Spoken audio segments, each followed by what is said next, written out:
Thanks everyone for joining in. We'll start. Just some housekeeping. The webinar would be for about 30 minutes and we'll be opening up for questions after that. You can drop in your questions in the chat window at any point you have. With that, let me get started. Let me introduce myself. I am Vivek Gopalan. I'm the VP of Product at Induspace. And today we are going to talk about the never-ending problem of zero false positives in WAF and the utopian dream of how we can avoid it, right? So that's what we are going to cover today. We will be touching a broad range of topics, starting from what is false positives, why is it such a big problem, how is industry tackling it, why is it such a big problem in the WAF industry, and then how we are going about solving these problems. That's pretty much what we'll be covering as part of today's webinar. With that, let's get started. Before we go into the crux of today's webinar, I just want to give you a quick introduction about Induspace. Induspace is a cybersecurity startup. We are in the business of protecting web applications and APIs. We have customers from all over the world. We have over 5,000 plus customers. Some of the prominent logos whom we protect are shown in the screen. The another thing that we are proud about is that we have been nominated as the customer choice in the Gartner's Web Application and API Protection Report. So the WAP report where customers who have used our product provide ratings, and across all the vendors, the leaders are chosen.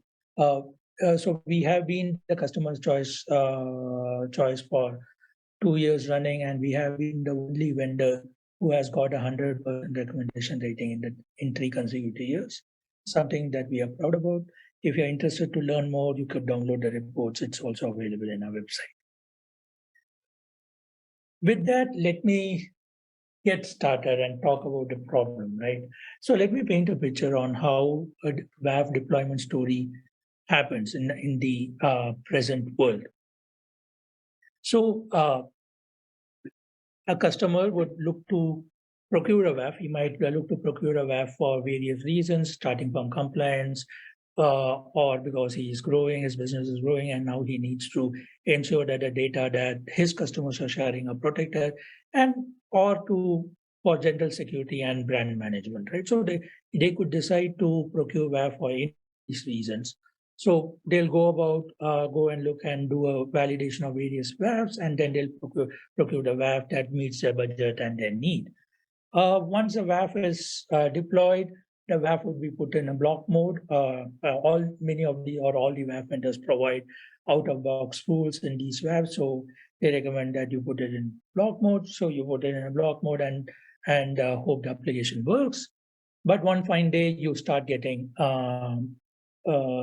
issues from your users.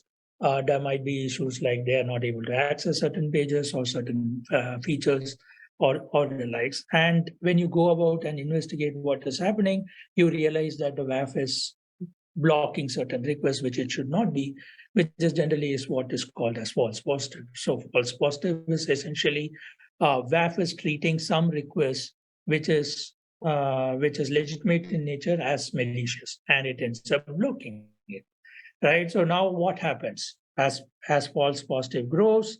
There is a significant risk to your business. It could lead to revenue loss. It could lead to brand issues, user dissatisfaction, the likes. And the security team generally are getting questions around the decision of deploying WAF and managing the WAF. So then the security team takes knee-jerk reaction. They go and try to fine-tune the WAF. In certain cases, they will open up the WAF to an extent that it is no more protecting your applications. And in the worst case scenario, they will end up putting the WAF in log mode. So what that means is that you have procured a solution to protect your applications, but at the end of the day, the solution is not doing its job. And there could be a case of attackers getting through and then one fine day you might get a call of ransomware, right? So this is I'm just painting the picture of what happens, and this is a typical scenario that you see in the industry when it comes to WAF projects and WAF deployments. This might be something that you have also seen in your case, or you might be familiar about such cases in the past. So, one example that I have, just to again paint the picture on how this is, right? So, one of our customers who came to us, before coming to us, they had another WAF, which was and it was a e-commerce site. So they had deployed their WAF and all were good. But what they started seeing was that the checkouts that was happening were dropping once they had deployed the WAF. On further investigation, what they realized was that some certain requests on the checkout pages were getting blocked, and on further investigation, the reason was identified that certain item codes in the baskets had some special characters. So, because of those reasons, WAF was treating it as malicious requests, and it was blocking them, which is natural. Every WAF rules looks for patterns and tries to determine whether it is malicious or not, and then they block it. So what was happening here in this case was that the WAF was affecting the business and affecting the revenue. So obviously the security team was work questioned, and they ended up whitelisting the entire URL, the checkout URL, so that there is no issues around the checkout pages.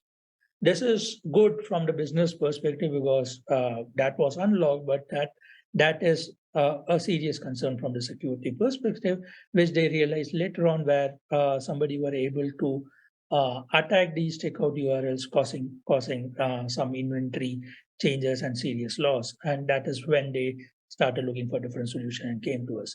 But this is a typical scenario that you can see in a real life, right? Where because of the WAF projects, because of the security projects that the company is taking, it might end up causing real life business issues, leading to unhappy users. And this is the biggest problem of WAF, and the biggest problem WAF has is the false positives. So before going further, we just wanted to quickly ask you, I mean, how is WAF deployed in your environment? We'll be starting a poll soon. So the poll would be started now. So we'll give you about 20 seconds to answer, and then we'll close the polls. So we just want to know whether how the WAF is deployed, and even if you don't have any idea, then it's okay. You can just say that. Okay, we'll just close the polls now.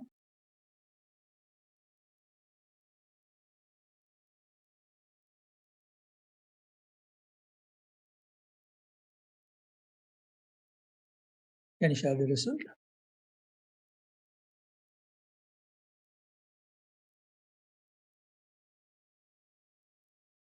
Okay, I'm not able to see the results. Can somebody read it out?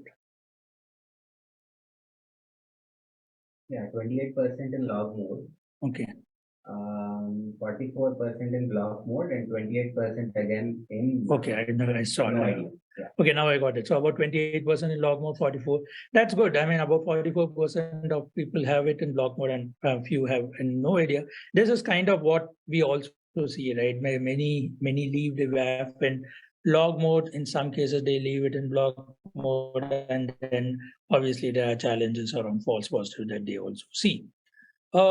Let's see how the industry looks about it, right? And before going further, let's talk about why this happens, right? Why does false positive actually happens?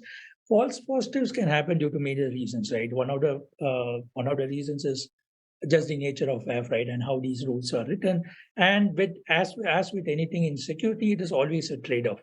If you try to be 100% accurate and around protecting everything, then there is a chance of false positives was also there. So it's always a trade-off between false positives and false negatives, and with the WAF being WAF vendors providing default rule sets, they want to provide maximum coverage as possible. So they will end up providing more stricter rules, which would end up causing false positives. The other major reason would be around how the applications are and how the users are using with the application. The applications are generally complex. There could be misconfigurations of WAF or the applications, and there could be how it could also depend on how users behave with the application.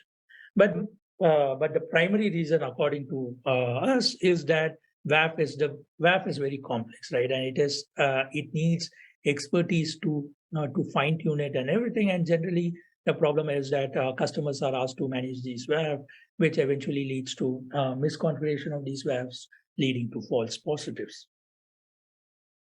So this is what I mean. You guys in the poll in this audience, we saw that about 28% of the audience say that a WAF remains in log mode. The industry average is a bit more higher. About 50% of the WAFs remain in log mode throughout its lifetime, right? And the majority and the bigger problems around false positives are that because the many of these security alerts that comes needs investigation, and about 50% of the security alerts that the security teams look at are generally false positives, and 75% of the time are spent by the security experts chasing these false positives. All this eventually results in bad user experience and dissatisfied users, where applications are not accessible to the users at the right time, leading to downtimes and the likes. So what are the impacts of false positive, right? I think this is something that we have been covering, and that's a theme that we have been going across the slides, which is it leads to application downtime because the legitimate users are trying to access your application and they are not able to access it. Now it leads to significant loss of revenue, or it could be a brand issues to organization depending on the nature of it, and it kinds of bogs down the security team because they end up chasing their tails, looking at issues which is non-existent, wasting a lot of their time. All this leads to frustration, and that it leads to bad management of WAF.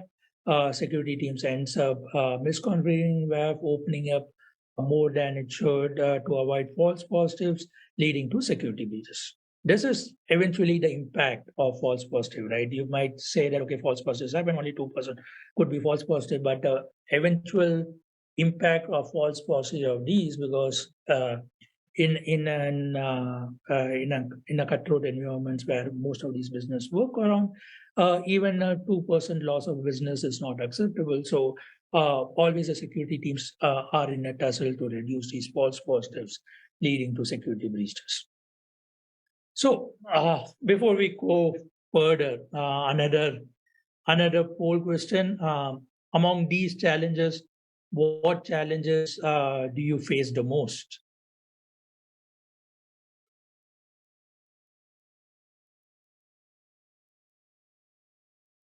Again, we'll give you another 10-15 seconds before we close the poll.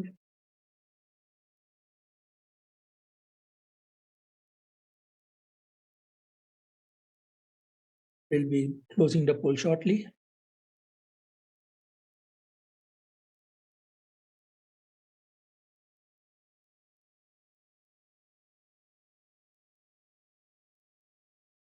Okay, if you can share the results. Great. So yeah, good. Application downtime, as expected, is the leading challenges that you guys face. But eventually, that leads to other risks, right? And one of the silent killers in this is the increased security breaches that happens because most of the times, to avoid false positives, the fine tuning of apps are done, and it is not done in the right manner, leading to security risks. Right. So let's go to the next important question, right? Yeah. So how does this play out in the real life scenario, right? Security teams are generally it's always a tussle between security team and application team. Security teams are pushing for securities. Application team is pushing for ease of use. This is a normal tussle which every one of you would be aware of, and it's a healthy tussle, right? It's always a healthy tussle, a healthy thing to have. But what happens when false positive comes into picture is that this rope breaks, right? And essentially, the security teams are pushed into back foot, because when there are false positives, they don't have a full they don't have a strong hold on how to push back with the applications team. They eventually end up compromising, and then they take knee-jerk reactions, and in the worst case scenario, they put the WAF in log mode, right? This is something that I think many of you would be familiar with, and this is the problem that we at Industries are trying to address. So before going into that, to address any problems, we should also try to understand why this problem first exists in the first place, right? So based on our understanding of the markets, this is why we think the false positive exists. Because most of these vendors do provide rules, but essentially they take a one-size-fits-all approach to WAF rules, right? They give you a comprehensive set of rule sets, and they say that, okay, these rule sets can be put into block mode for all the applications. But the reality is that every application is unique, right? So every application has its own nuances, how it has been built, what are the various components, what on various platforms it is built, and the others, right? So all these things leads it to its own challenges. Certain request patterns which would have been malicious, which would not be malicious in certain cases, would be which would be malicious in certain cases, would not be malicious in a certain application in a real life scenario. These are the things that generally the industry fails to understand, and the solution when they are asked about this is that they give a UX to the customers, and then they say, okay, you should manage the WAF rules. But the problem with that is the customers are not the security experts. It is not easy to be on top of the changes that is happening in the security. Changes happen on a day-to-day basis. There are zero-day vulnerabilities that comes out on every day, and it is hard for any security team to be asked to be on top of it, because that's not their expertise. They in general they'll be handling multiple solutions, and they'll be and their time is very limited, and asking them to become an expert and then be able to fine tune the WAF rules is something which is not ideal. So but forced to do it, they end up doing what they could do best, resulting in misconfigured WAFs and then other things, and then it's eventually becomes a never-ending loop, right? So every day there are WAF. Okay, you get to onboard a site, WAF is put in block mode. Okay, there is complaints from the users. You fine tune the WAF. Then okay, you feel that okay, everything is good now, everything is right. Now new rules are pushed by the WAF vendors. Again, the false positive cycle starts, and it is a never-ending loop. And you end up compromising and compromising and compromising. Eventually, the door is so wide open that anyone can walk through. That's essentially what is happening, and that is the biggest problem that industry is facing. Now, let us see how at Induspace we are solving this problem. So, in Induspace, what we take a unique approach, right? We take what we call it as risk-based approach to web application security. So, what we do with this is when you onboard an application, we immediately start and dash scanner. So this is inbuilt into our Aptrana product, which is our web application API protection solution. So our dash scanner starts and it tries to identify the vulnerabilities that are there in the application. And this is also complemented by a pen testing where manual pen testers would identify any business logic vulnerabilities. The reason why we do it is that because we need to identify what is the weakest link that is there in the also do. When a hacker is trying to exploit your application, what he would first do is he'll probe your application to see what is vulnerable, what is the vulnerability that is there in the application. Once he knows the vulnerabilities, he will exploit it. So to give an effective protection, we have to first identify what is the risk posture of your application, and that is what we do when we onboard the site first. With this, with the comprehensive DAST and pen testing, you'll get a comprehensive, detailed reports of the vulnerabilities. Parallelly, when a site is onboarded, we'll onboard the site in block mode, but we won't put all the rules in block mode from day zero. There will be a certain set of rules which we have categorized as advanced rules, which over the period of time across thousands of applications, we have observed that, okay, these rules will generally will not cause false positives, right? So if these false positive triggers, this will generally trigger if the requests have malicious intent. So with that classification, we put these rules into block mode from day zero so that the protection starts. Meanwhile, the other set of rules, which are prone to false positives, which has to be tuned based on the application need, they are put in log mode. And as the request goes through the WAF for the next 14 days, our security team monitors these rules. They see how these rules are getting triggered and which cases they get triggered, around what patterns and other things. And based on this knowledge, they classify whether all these triggers are true positive or false positive. And wherever there is a false positive, they go and analyze why the false positive is happening. They look at the scanned reports also, which they have by this time. And then they also talk with customers if they need to understand more about the application. And eventually they fine tune these rules and they put it into block mode in 14 days. All this is done transparently without asking customers to do any heavy lifting here. The only touch point to the customers would be if our security team needs to understand your application better. Otherwise, everything is done by our security team. And within 15 days, we ensure that there are no false positives in your application.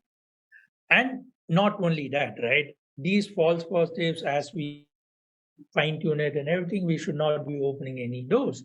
So we also compare it with the security report around the scanning and everything that we have. And in the portal, we give you a clear visibility into what is protected and what is not protected. So if there are about 20 or 30 vulnerabilities that are there in your applications, we tell you that, okay, out of the 30 vulnerabilities, 20 of them are protected by core rule sets. 5 of them can be protected, or 5 or 8 of them can be protected by custom rules, and the remaining needs a fix in code. So you get a clear visibility onto the risk posture of your application behind WAF. And wherever custom rules can protect your application, customers can request for custom rules. And here also, our team will write the custom rules for you based on your application need, ensuring that there are no false positives in these rules. And eventually, we ensure that the comprehensive protection is given to your application, and you can reach the goal of zero false positives with WAF in block mode. And our job does not stop here, right? As I already said, the security industries keep iterating, right? The security landscapes keeps changing. So every day there are new threats that evolves, and our security team keeps updating these rules. Every time our team updates these rules, it goes through the false positive monitoring cycle where the rules are put in log mode. We check whether the rules are behaving, how the rules are behaving. Is there any false positive triggers? And based on the application need, the false positives are removed before the rules are put in block mode. With this entire system put in place, we ensure that there are no false positives in WAF, and the applications can be protected in WAF in block mode without any concern.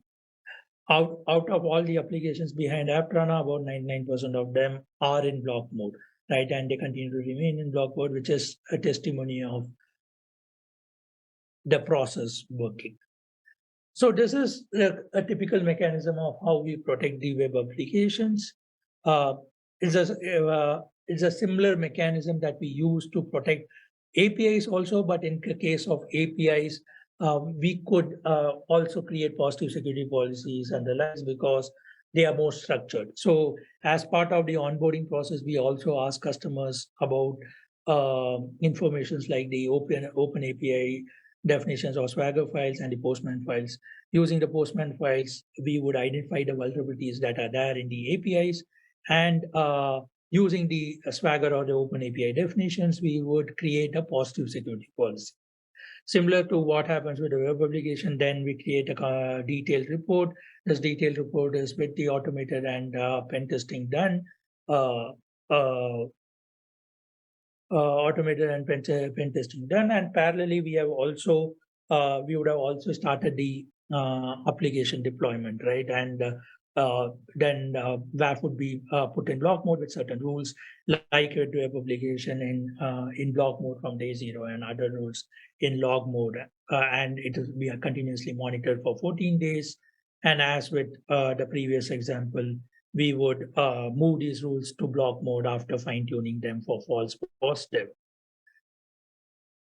And with all this in the port application, comparing it with all the rules in place, right? Along with the positive security policy, the negative security policy, and the likes, we tell you how many of these vulnerabilities are patched, how many of these custom rules, and again, you can request for these custom rules, ensuring that we apply a comprehensive security involving both positive and negative security models for APIs, and ensuring there are no false positives in the application. I hope this gives you a clear picture on the approach that we take and why Aptrana solution is able to guarantee zero false positives. And it is just not an utopian dream, right? We have thousands of applications behind us in block mode without any false positives.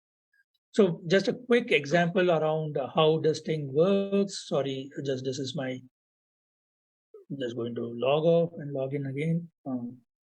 Sorry, that. Yeah. So this is I'm just going to a portal. So this is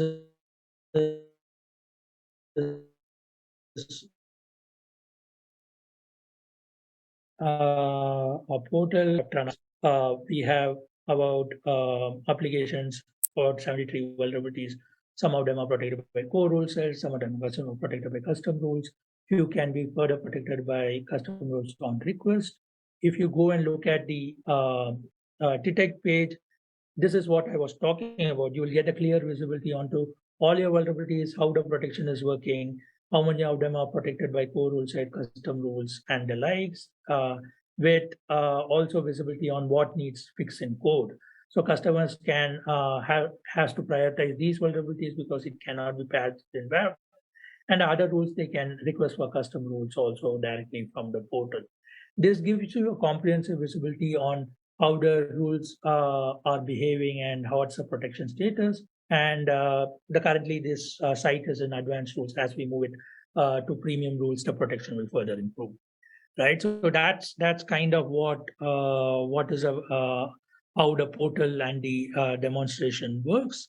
It's a quick demo. I'm not going to go into a complete demo on how this thing works, but I just wanted to give you a feel of how the risk posture and the visibility of the risk postures looks like. With that, I think we are coming to the end of this presentation. I'll just give you a quick demonstration, quick overview of what Aptrana is, and then we'll open up for questions. So Aptrana is our web platform. It is a web application and API protection solution, and it is the and as I already mentioned, it is the customer choice, Gartner's customer choice in the web report, right? So how does it work? It works on four main pillars, starting from risk detection. As I mentioned, we help you identify the risk posture of the application with a DAST and the pen testing and with pen testing.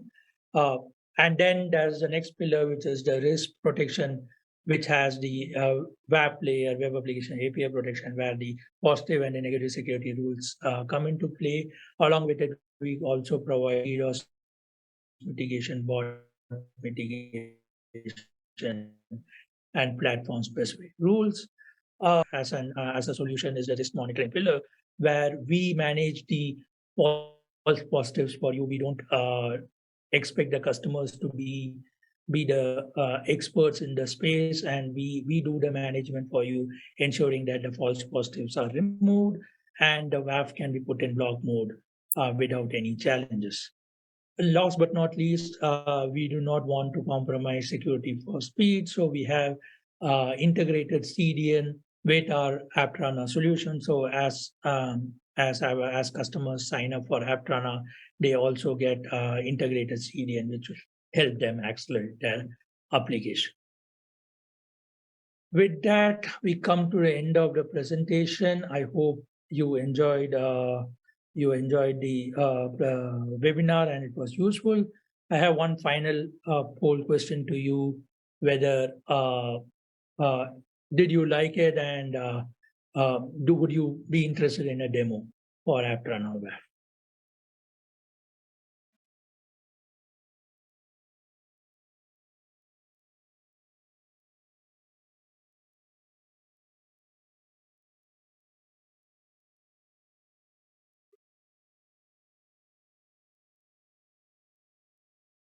Okay, I think we'll give you 2 more minutes. Yeah?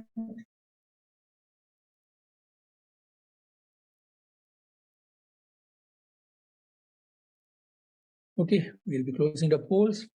Now we are open for questions. If there are any questions, feel free to ask. We'll be happy to answer. We provide a trial.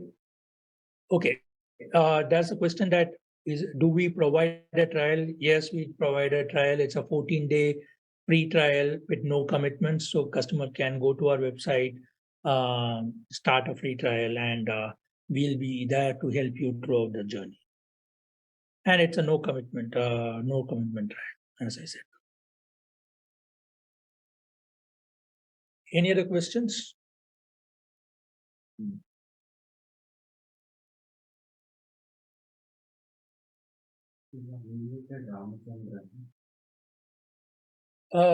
Is there any other questions? If you can, I think you can unmute yourself and also ask if that's the case.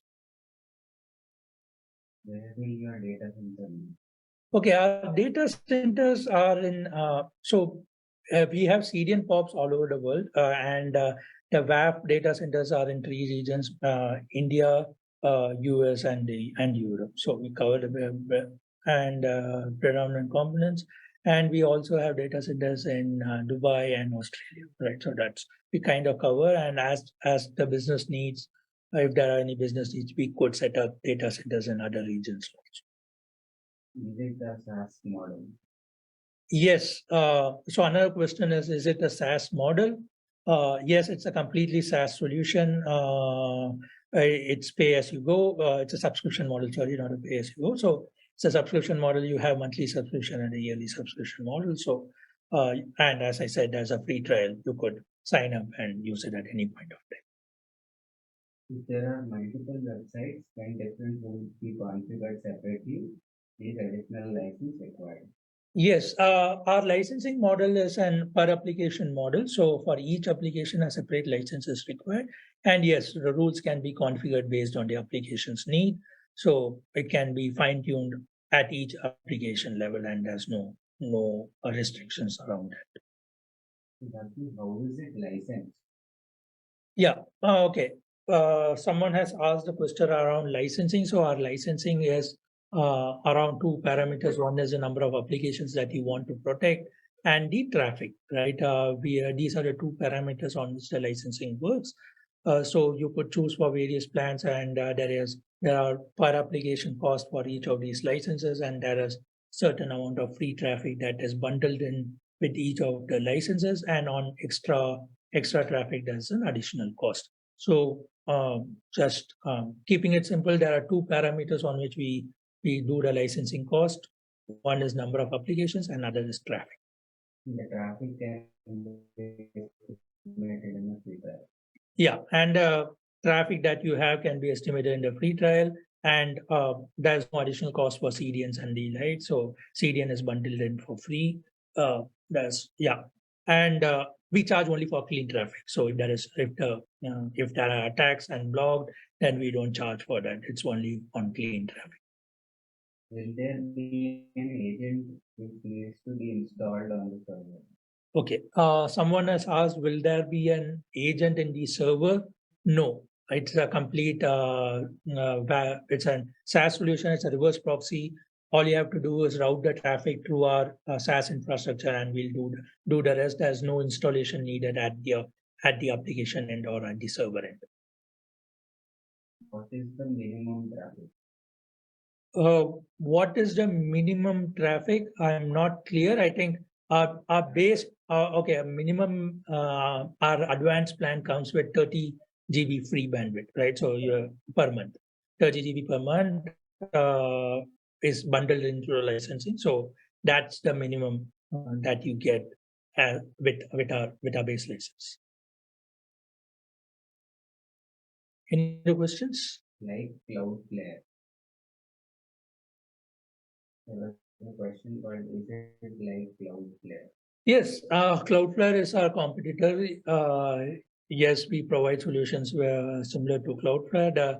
The biggest value proposition that we bring to the table when it comes to a Cloudflare is the managed offering that we provide, especially around removal of false positives and ensuring that the application remains in block mode from day zero.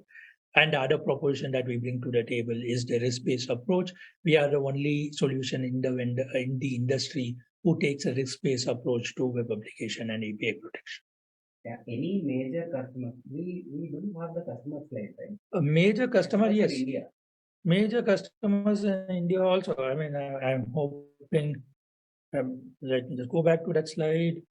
Sorry, I'll just leave it in that slide. That's a nice slide to be in. It's the first slide, but yeah, these are our customers. We have customers all over the world, as I said. In India, IndusInd Bank, HDFC, LTA, all these are our customers. Titan, Aditya Birla. The next question was, like we route traffic in Cloudflare, same we will route in traffic to industry. Okay. Yes, that is how it is. You have to route the traffic through us.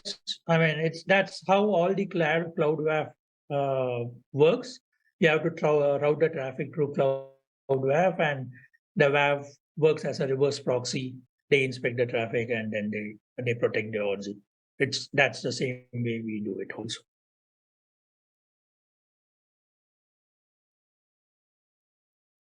At this point of time, you can unmute yourself or raise your hands and even talk. Yes, I mean we like it to be interactive, so you can unmute yourself and even ask further questions if you have any. I have another. I think it was booked for until another 5 minutes, so we have another 5 minutes. We can discuss anything around the security topics. I think Ramachandran has a question.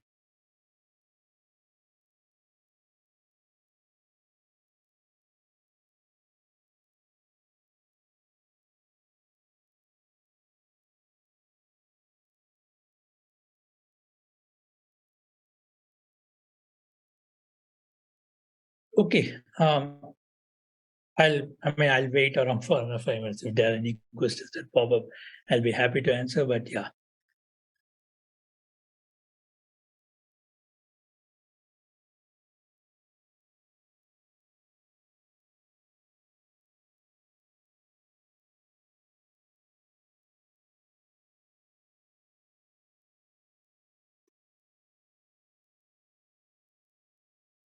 Okay, then I think it was a pleasure talking to all you guys, and it was an interactive Q&A session also.